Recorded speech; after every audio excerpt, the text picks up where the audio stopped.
જય માતાજી મિત્રો, સ્વાગત છે તમારું ગુજરાતી ભક્તિ યુટ્યુબ ચેનલમાં। મિત્ર, જો આપણે આપણા ઘરની અંદર આપણે મુશ્કેલીમાં હોઈએ અને આપણને ભગવાન શ્રી કૃષ્ણ દ્વારા આ પ્રકારના આપણા જીવનમાં સંકેત મળે, આ સંકેત કોઈ પ્રાણીથી હોઈ શકે, પશુથી હોઈ શકે, કોઈ જીવજંતુથી હોઈ શકે અથવા તો એવી કોઈ વસ્તુથી હોઈ શકે। આપણને આપણો ખરાબ સમય આવતા પહેલા અને આપણો સારો સમય આવતા પહેલા અમુક એવા સંકેતો આપણને ભગવાન આપતા હોય છે જેને આપણે ક્યારેય પણ ધ્યાનમાં નથી લેતા, નજરઅંદાજ કરી દઈએ છીએ। અથવા તો મહાભારત સમયમાં એવી વાત કરવામાં આવી હતી કે જો આ પ્રકારના સંકેત મળશે તો જીવનમાં મનુષ્ય સુખ સમૃદ્ધિને પ્રાપ્ત કરશે। વેદ વ્યાસ ઋષિએ ભગવાન ગણેશને આ પ્રકારના સંકેત વિશે ખૂબ મોટી માહિતી આપી હતી। પ્રાચીન કાળથી પરંપરા ચાલી આવી છે અને ગરુડ પુરાણમાં પણ મૃત્યુને લઈને ઘણા બધા સંકેતો આપણે જોયા છે। એ વાત કરીશું કે જો તમારા જીવનમાં આર્થિક મુશ્કેલી હોય અને ધનની કમી હોય, કોઈ જગ્યાએથી ધન આવી રહ્યો છે પણ ખર્ચ વધારે થઈ જતો હોય, તમે રોજે ભગવાનની ભક્તિ કરી રહ્યા છો, ભગવાનની વિધિવત રીતે પૂજા આરાધના કરો છો, તમે ખૂબ મહેનત કરો છો પૈસા કમાવા માટે, તો પણ તમારા જીવનમાં પૈસાની આવક ન થઈ રહી હોય કે પછી તમારો ધંધો બરાબર ન ચાલી રહ્યો હોય, નોકરી બરાબર ન ચાલી રહી હોય અને તમે આર્થિક મુશ્કેલીમાં છો, પૈસાની આવક જ કોઈ પણ જગ્યાએ નથી થઈ રહી, ગરીબી છે, દરિદ્રતા આવી ગઈ છે, તો તેની પાછળ બધા કારણો છુપાયેલા છે। તમારા જીવનમાં આર્થિક સમસ્યા આવવા પાછળ નકારાત્મક ઉર્જા હોઈ શકે કે પછી પિતૃદોષ હોઈ શકે કે પછી કાલસર્પદોષ હોઈ શકે કે પછી આપણા જીવનમાં એવી ભૂલ કરી છે જેના કારણે આપણે કષ્ટ ભોગવવો પડે છે, આપણા ગ્રહોની સ્થિતિ ખરાબ થઈ જાય છે। હવે તમને પ્રશ્ન એ થતો હશે કે આપણે તો ભગવાનની ભક્તિ કરીએ છીએ, મહેનત કરીએ છીએ, તો પણ આપણને ફળ નથી મળતો, તો હવે આપણે શું કરવું જોઈએ? તો મિત્રો, આ વિડીયોમાં તમે બરાબર આવ્યા છો તો અંત સુધી જોજો, તમને ખ્યાલ આવશે કે આપણે શું કરવું જોઈએ, આપણને ભગવાન કેવા સંકેત આપે છે।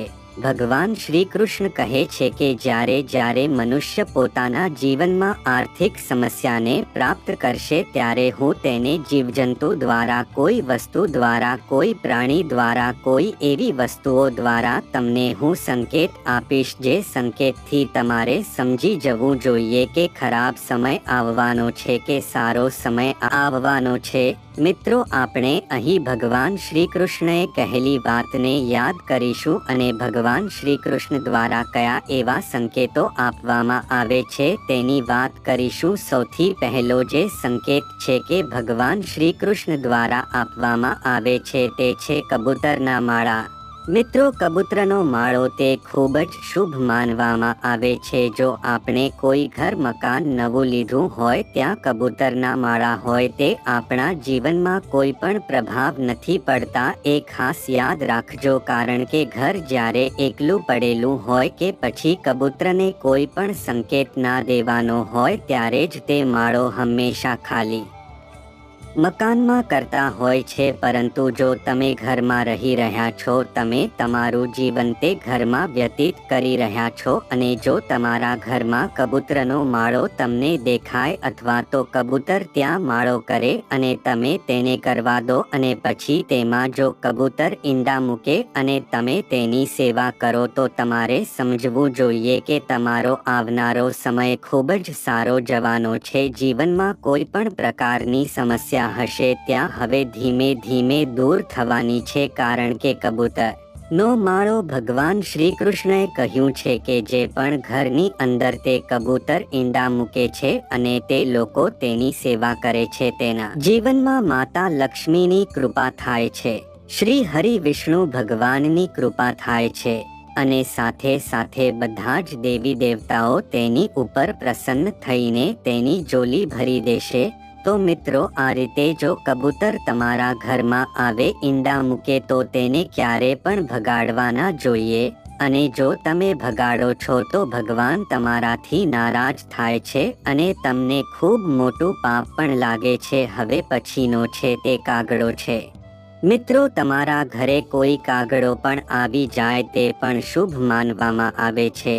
કાગડો આવીને જો તેની પાંખમાંથી એક પીછું તમારા છત ઉપર અથવા તો તમારા ઘરના ફળિયામાં કોઈ પણ જગ્યાએ, તમારા ઘર ઉપર, તમારા ઘરમાં કોઈ પણ જગ્યાએ એક પીહ નાખી દે તો તમારે સમજવું જોઈએ કે ધનનો વરસાદ તમારા જીવનમાં ખૂબ ઝડપથી થવાનો છે અને તમારા જીવનમાંથી આર્થિક સમસ્યાઓ દૂર થવાની છે.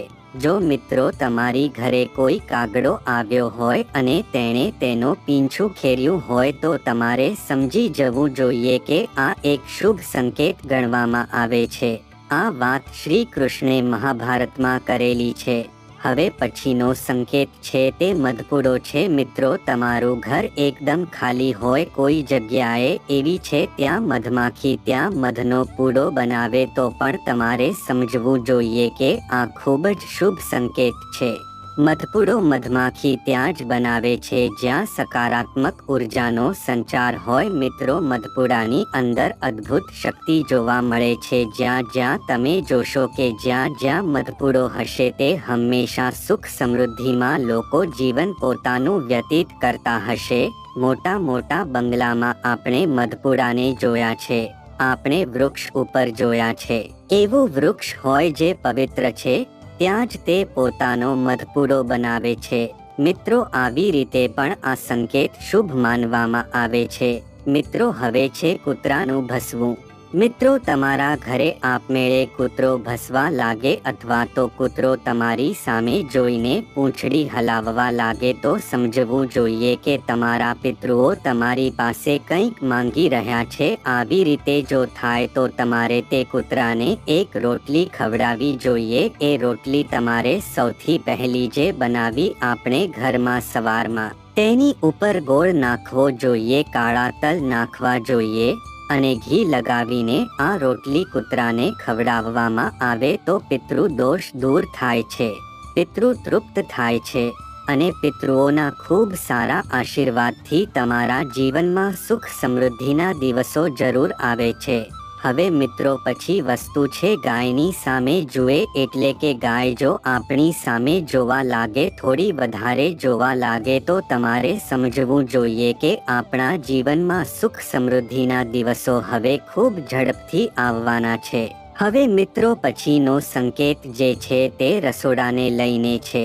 મિત્રો રસોડામાં જો કાળી કીડી આવવા લાગે, આપણે કોઈ એવી વસ્તુ ઘરમાં મૂકી છે જેનાથી કીડી આવે તો એ સંકેત ગણવામાં નથી આવતો, પરંતુ આપમેળે જો ત્યાં કીડી આવવા લાગે અને રોજે તમને ત્યાં 2 થી 3 અથવા તો તેનીથી વધારે કીડીઓ દેખાય તો તમારે સમજવું જોઈએ કે ભગવાન શ્રી કૃષ્ણએ આ સંકેત બતાવ્યો છે.